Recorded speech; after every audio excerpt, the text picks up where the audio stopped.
Um, what if the very parts of your personality that you are most proud of are like the exact things holding you back right now? Oh, wow. Yeah, that is a heavy thought right out of the gate. Right. But just think about that for a second, because we spend years building up these ideas of who we are, right? Like Hmm. creating these carefully crafted I identities. really do. We hold on to them so tightly. Exactly. But sometimes the universe steps in and basically says, um, yeah, it is time to let that go. Definitely. And that is exactly what the astro data is showing us today. Yes. So welcome back to this podcast episode on Horoscope TV. Yeah. If you're listening to this right now, we have custom tailored this entire conversation just for you, the Aquarius. That is right. Purely for Aquarius energy today. And we are looking exactly at the time period of May 4 to May 10, 2026. And let me tell you right now exactly why you need to tune in and stay with us for this one. They really need to hear this. It is massive. It totally is, because this week brings a deeply transformative and honestly totally unique energy where you will be shedding old skin to become a much stronger version of yourself. I love that phrase, shedding old skin. And I really want to validate that excitement right away. Yeah. You are seeing it in the numbers too. Oh, absolutely. Everything we're going to analyze today is based entirely on the latest astrological charts and astro data, specifically for your sign. Awesome. No guessing, just looking at the charts. Exactly. And when we look at those astrological charts, the absolute biggest thing staring back at us is a major long-term planetary shift happening this week. Okay, so a long-term shift. What does that actually mean for the listener? Well, it means this is not just a quick passing mood, it is a fundamental restructuring of your personal foundation. Wow, okay. I'm so glad you used the word restructuring because, shedding old skin sounds a bit dramatic, but it is really necessary. It is entirely necessary for real growth. Let's start by looking at the big picture here, because this whole week seems to revolve around identity and getting the ultimate personal makeover. Yes, the ultimate makeover, and all roads lead to May 6. Right. May 6th, that is the big day. That is when Pluto begins its retrograde phase, and it is happening exactly in the sign of Aquarius. Exactly. When we analyze the astro data for May 6, we see Pluto basically hitting the brakes. It starts to move backward in the sky from our point of view here on Earth. Okay, wait. Let's break that down. Since Pluto is a slow-moving planet, is this retrograde on May 6th more of a sudden lightning strike? Or is it the start of a long, slow burn of self-discovery? That is a brilliant question. Because Pluto moves so incredibly slowly, the overall transformation is definitely a long, slow burn. Got it. So it takes months. Yes, it takes many months. However, the exact day it changes direction, which is May 6, acts like a giant cosmic bell ringing. Oh, I see. Like a starting gun. Exactly. It concentrates its energy on that specific day. To give you some context, Pluto represents deep transformation. It is the planet of things hidden beneath the surface. So like our secrets and fears? Yes, all of that. When it moves forward, it pushes us to evolve out in the world. But when it goes retrograde, it forces you to turn all of that transformative energy completely inward. So it is less about changing your external world, like getting a new job, and more about excavating your internal world. You nailed it. It is not about a quick haircut or buying a new outfit. It is about looking deeply at your personal identity. Right. You are transforming your life from the inside out. When a planet like Pluto goes retrograde, especially in your own sign of Aquarius, the universe is basically handing you a mirror. A mirror you probably do not want to look into. Totally. It asks you to look at the reflections you usually avoid. It brings up the fears, the hidden desires, and the old wounds you have packed away. Right, forcing you to deal with them so you can heal. It sounds like this week is basically a total soul renovation. Soul renovation is the perfect way to describe it. It reminds me of cleaning out a messy closet, but not just a surface level tidy up. Oh no, it is way deeper than that. Yeah, I am talking about pulling every single thing out onto the bed.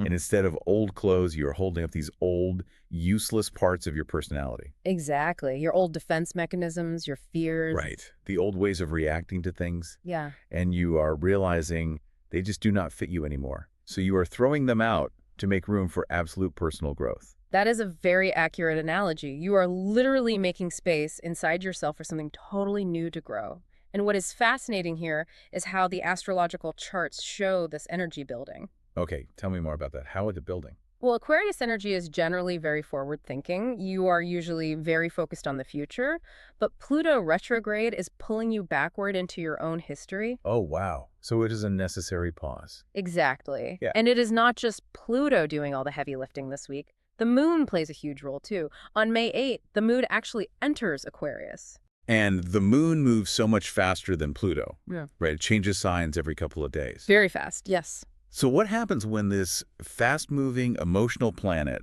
enters their sign right in the middle of this heavy Pluto renovation? It brings a massive emotional shift. The moon controls our daily moods, right? Our instincts. So when it enters your sign on May 8th, you get this massive surge of happiness. Wait, really? Happiness after all that heavy digging? Yes. It is like the clouds finally parting after a really heavy storm. You will feel a wave of total creative inspiration. That sounds amazing, like a breath of fresh air. It totally is. All that heavy lifting you started on May 6th suddenly feels worth it. Because on May 8th, you feel lighter, happier, and inspired to just be yourself. Without apology, I love that. And then we have another major lunar event right on the heels of that, right? Yes, we do, the very next day. Right. On May 9, the last quarter moon happens, and it also happens in Aquarius. Yes, the last quarter moon is completely crucial here. Because quarter moons are always about turning points, Yeah. right? There is a tension there. Exactly. A last quarter moon is fundamentally a tool for release. It is the phase of the lunar cycle where the light is shrinking in the sky. Which symbolizes letting go of what no longer serves you. You got it. And because it happens in your sign on May 9, this is the absolute best time for you to completely release toxic friendships and old habits. Okay, so if there is a person who consistently drains your energy, May 9 is the day to cut the cord. Yes. If a habit is keeping you from that soul renovation we talked about, May 9 gives you the cosmic support to just walk away. That makes total sense. Which naturally transitions us perfectly into how all this shedding of old skin is going to dramatically impact your most intimate connections. Oh, love and romance are going to be wild this week. I bet. Because if you are redefining your boundaries, your romantic life is going to feel those shockwaves. Let's talk about matters of the heart. Yes, let's look at the astro data for love. Because the romantic energy this week for an Aquarius sounds totally electric and rule-breaking. It really is rule-breaking. To understand why, we have to remember the core nature of Aquarius as an air element. Right, air signs. They're all about the mind, communication, freedom. Exactly. Swift movement. Air signs do not like to be tied down or put into predictable boxes. Nobody likes a boring box. Right. And this week, that need for absolute freedom in love is going to be incredibly strong, specifically on May 6th. Oh, wow. May 6 again. The exact same day Pluto goes retrograde. What else is happening in the sky that day? When we analyze the charts for May 6th, we see Venus opposing Lilith. Okay, let's unpack that. Venus is love and attraction, right? Yes, Venus is the planet of love, romance, and what we value. Lilith, on the other hand, represents our wild, untamed, totally mysterious side. Oh, so the slightly dangerous side. Exactly. Lilith is the energy that absolutely refuses to submit to normal rules. And they are opposing each other. Right. When they are in opposition, they are sitting directly across from each other in the sky. They are pulling against each other like a giant tug of war. Wow. So for you, an Aquarius, this means your love life will feel highly unpredictable. Extremely unpredictable. You will absolutely refuse to follow normal romantic rules. So on May 6th, you might want to run off with a mysterious stranger on a motorcycle. You really might. You might feel a sudden urge to break free from a boring traditional relationship. Or if you are single, you are drawn to someone slightly dangerous. Yes, Yeah. but there is a huge warning here. Because it is an opposition, it creates instability. You really must avoid making any permanent decisions about love on May 6th. That makes sense. Impulsive decisions are a bad idea on May 6th. Enjoy the thrill, but do not sign a marriage license. Or a divorce paper. Yeah. Just wait. Let the energy flow through you, observe what it brings up, but wait until May 8th. Ah, right. Because on May 8th, the moon enters Aquarius. The mood shifts. It shifts massively. That heavy, slightly dangerous tug of war fades completely away. So the motorcycle stranger loses their appeal by the weekend. Pretty much. When the moon enters your sign, your romantic mood becomes much lighter and totally friendly. So by May 8th, you really just want to sit on the couch with someone who gets your jokes. Exactly. You want deep, highly intelligent, and friendly weekend conversations, not dangerous drama. Which brings us to the perfect match. The astro charts point very clearly to the absolute best match for you right now, and that is Gemini. Yes, Gemini is the absolute best match. Because Gemini is also an air sign. Right, right. They thrive on air energy. They fundamentally understand your need for mental stimulation. And they never force you to conform to boring rules. Never. And right now, Venus is actually in the sign of Gemini. This brings them a bright charm and a very friendly energy. So having Gemini around this week is like having a perfectly tuned co-pilot. That is a wonderful way to say it. They help you talk through all those intense internal shifts caused by the Pluto retrograde. They laugh until they cry with you, making the heavy transformation actually feel fun. They share a brilliant mental connection with you. They celebrate your unique spirit completely. I love that. But as much as we would all love to just focus on romance and deep self-discovery all week, the real world is still happening. It definitely is. Work and money do not stop. Right. We have to pivot to what is happening in your professional and financial life. Because from what I am seeing, there is a massive contrast here. It is a very stark contrast in the astro charts. Yeah, it is like career ambition versus absolute financial caution. Exactly. Let's look at May 5. On this day, Mars forms a heavy square with Jupiter. Okay, let's break that down. Mars is all about powerful action, courage, and ambition. Yes. And Jupiter is massive growth and big expansion. And a square in the charts means tension. Right, but tension can spark a fire.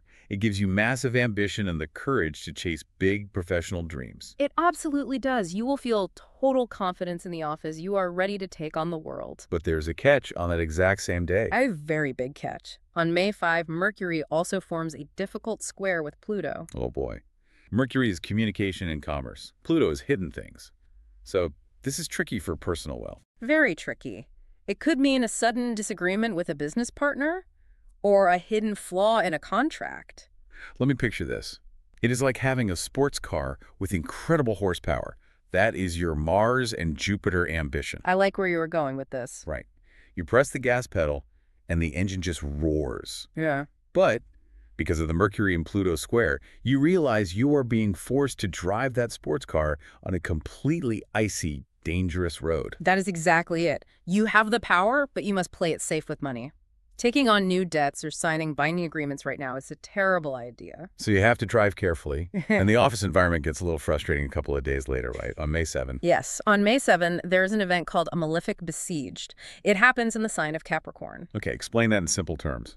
A malefic besiege sounds intense. Simply put, it is an astrological traffic jam. Oh, a traffic jam. Yes, you are stuck. And it will manifest as a frustrating coworker acting behind the scenes. The classic annoying coworker blocking your path. Exactly. They refuse to cooperate. So, if I am an Aquarius and I have a brilliant idea on May 7, but that frustrating coworker is blocking me, should I just bite my tongue? You absolutely must bite your tongue. Should I wait exactly 2 days for that last quarter moon on May 9 to speak up? Yes, that is the perfect strategy. Keep your famous cool temper, wait until May 9, the energy clears, and you can present your brilliant business ideas then. And what about the icy financial road? Does it melt? It does. On May 10th, the moon enters Pisces.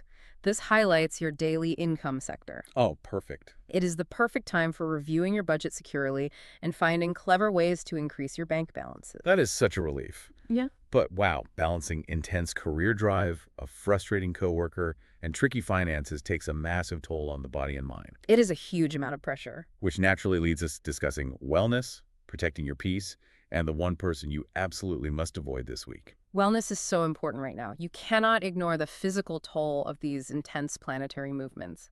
Especially with that Pluto retrograde on May 6. It brings massive psychological pressure, right? Yes, heavy psychological pressure. And for an air sign, that often manifests physically as restlessness and totally unexpected worries about the future. So they are lying awake at night worrying. Exactly. You must treat your beautiful body with total respect this week. So they need healthy outlets. Yes. The charts suggest moving your body. A fun dance class or a really long walk outdoors. You need a physical outlet to burn off that mental pressure. And we keep coming back to May 9, the last quarter moon. It is such a vital day. Use it as a reminder to completely release physical tension and get deep, healing sleep. Allow time to heal perfectly. Now, to protect that peace, we have to talk about the ultimate clash. Who is the worst match this week? The worst match right now is Taurus. Taurus. Okay, why is Taurus the key source of stress to avoid? Well, it goes back to the astro data for May 5. Mercury is in Taurus, and it squares Pluto in Aquarius. So that creates a massive, terrible clash of ideas. What? Precisely. Taurus demands absolute predictability. They refuse to change their boring routine. Right. And you, the Aquarius, are trying to shed old skin and transform. Exactly. The slow, completely rigid energy of Taurus will make you feel totally trapped. It is not that Taurus is bad, right? No, not at all. It is just that their strict rules are the exact opposite of the wild, spontaneous energy you need, especially when the moon enters your sign on May 8. That is exactly it. They will make you feel suffocated and judged for your unique choices, completely killing your brilliant creativity. So if Gemini is your fun co-pilot this week, Taurus is like someone pulling the emergency brake while you are trying to fly. Yes, that is the perfect analogy. Avoid that emergency brake this week. Well, this has been an incredible, deep analysis of the week. Let's wrap up by delivering the lucky elements for the listener. Yes, the quick cheat sheet for the week. All right, here is your cheat sheet. Your color of the week is electric blue. Your best dates are May 8 and May 9. Those are powerful days. Very powerful. And your lucky numbers are 11, 23, 32, 41, 50, and 57. Wonderful. And just to summarize, I want to remind the listener that this is a week of absolute personal growth. Totally. You are shedding old skin and finding your true power. Embrace it. I love that. And I want to leave you with a final thought to mull over. If you are completely shedding your old skin and leaving behind the boring rules this week, who is the completely new, fearless person that is going to wake up next Monday? That is a beautiful question to end on. Thank you so much for listening to the episode on Horoscope TV. Be sure to subscribe so that you can get notified when the next episode is available. Take care, everyone.